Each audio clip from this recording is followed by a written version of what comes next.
القراءۃ الواضحہ کا تیسرا سبق لے کر حاضر ہیں۔ سب سے پہلے پورے لیسن کو صرف پڑھیں گے، اس کے بعد ہر حرف کو اور ہر جملے کو معنی کے ساتھ سمجھیں گے۔ ریڈنگ کرتے وقت آپ تلفظ پر دھیان دیجیے گا۔ سب سے پہلے نئے الفاظ۔ الدرس الثالث المفردات: واقف، جالس، مفتوح، جدید، قدیم، مفید، جید، ردیء۔ ان نئے الفاظ کو جملوں میں استعمال کیا گیا ہے، اب ان کی ریڈنگ کرتے ہیں۔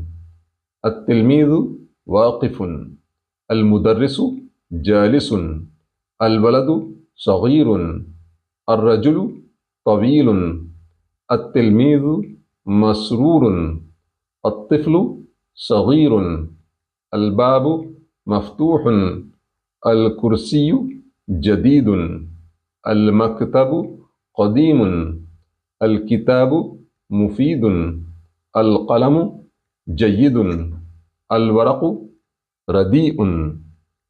یہاں چند الفاظ ہیں، ہر لفظ کو پہلے بغیر الف لام کے لکھا گیا ہے، اس کے بعد الف لام کے ساتھ لکھا گیا ہے۔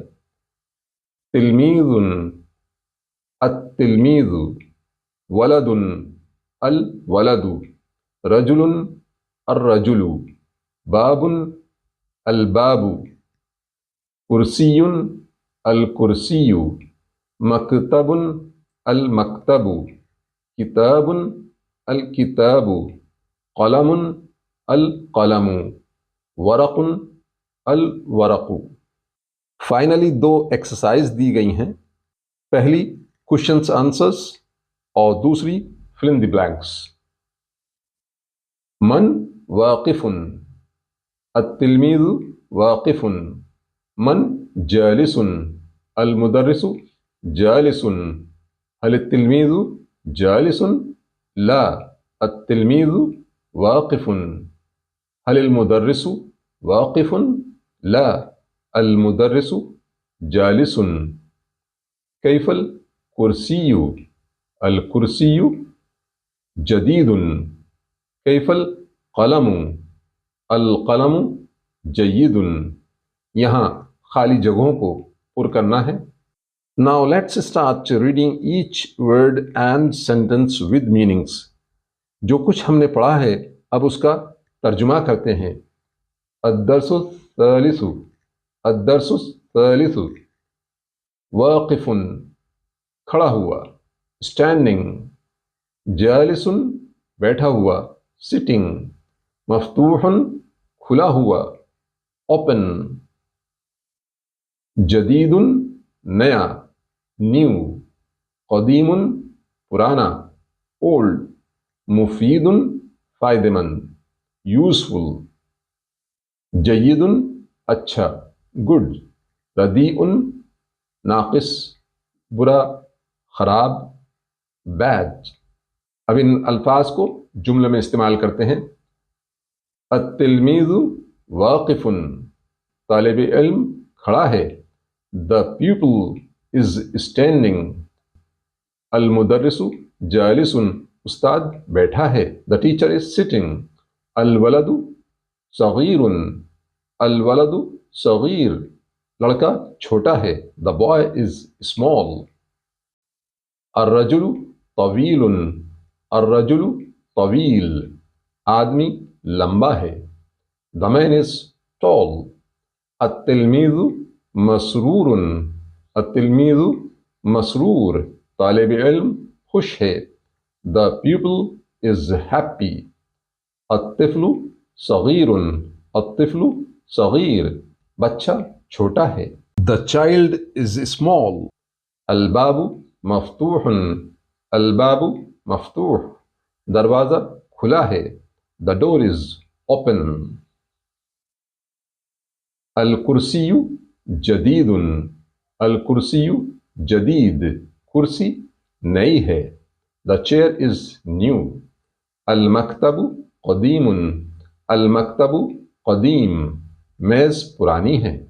The desk is old. الکتاب مفید. الکتاب مفید، کتاب فائدہ مند ہے. The book is useful. القلم جید، القلم جید، قلم اچھا ہے. The pen is good. الورق ردیء، الورق ردی، کاغذ ناقص ہے، کاغذ خراب ہے. The paper is bad. پورا لیسن ہم نے سمجھ لیا. اب ایکسرسائز کرتے ہیں. التمرین الاول، التمرین الاول، من واقف، من واقف، who is standing، کون کھڑا ہے. التلمیذ واقف، التلمیذ واقف، the pupil is standing، طالب علم کھڑا ہے. من جالس، من جالس، who is sitting، کون بیٹھا ہے. المدرس جالس، المدرس جالس، the teacher is sitting، استاد بیٹھا ہے یا استاد بیٹھے ہیں. هل التلمیذ جالس، هل التلمیذ جالس، is the pupil sitting، کیا طالب علم بیٹھا ہے.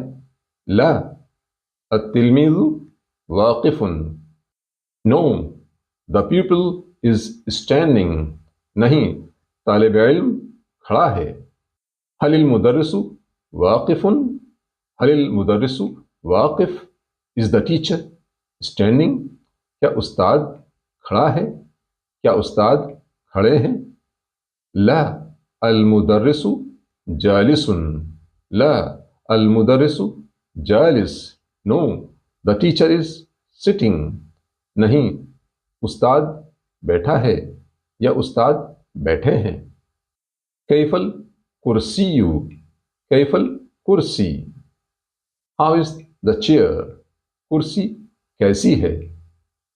الکرسی جدید، الکرسی جدید، the chair is new، کرسی نئی ہے.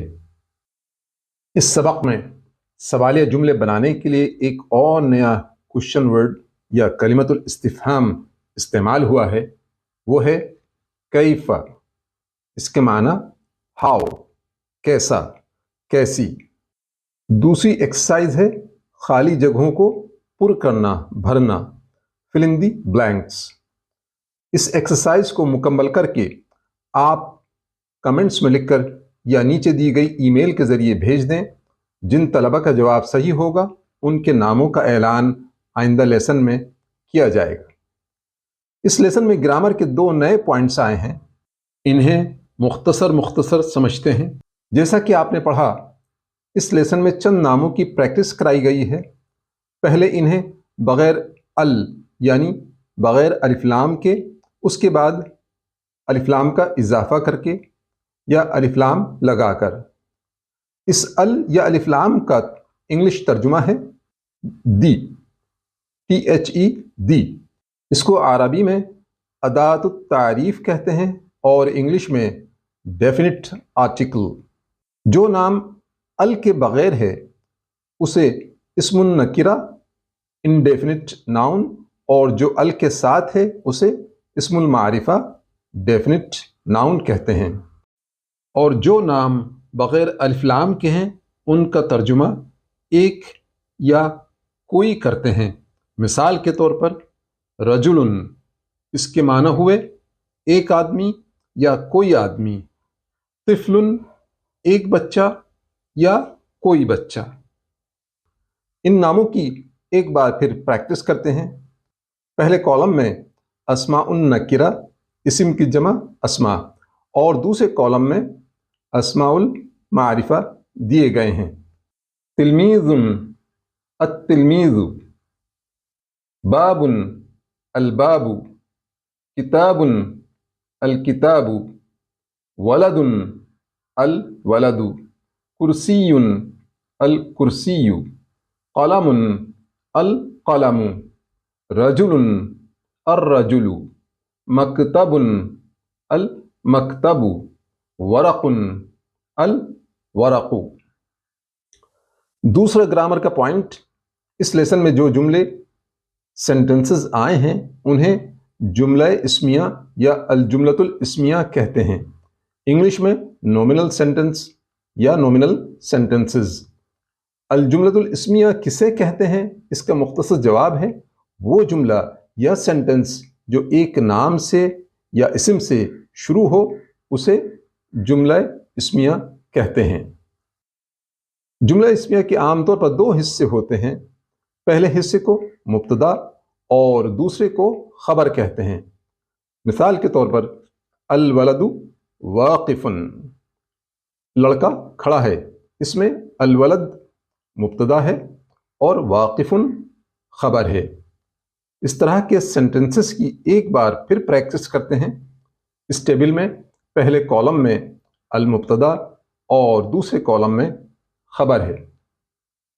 التلمیذ واقف، التلمیذ واقف، الرجل طویل، الرجل طویل، الباب مفتوح، الباب مفتوح، الکتاب مفید، الکتاب مفید، المدرس جالس، المدرس جالس، التلمیذ مسرور، التلمیذ مسرور، الکرسی جدید، الکرسی جدید، القلم جید، القلم جید، الولد صغیر، الولد صغیر، الطفل قصیر، الطفل قصیر، المکتب قدیم، المکتب قدیم،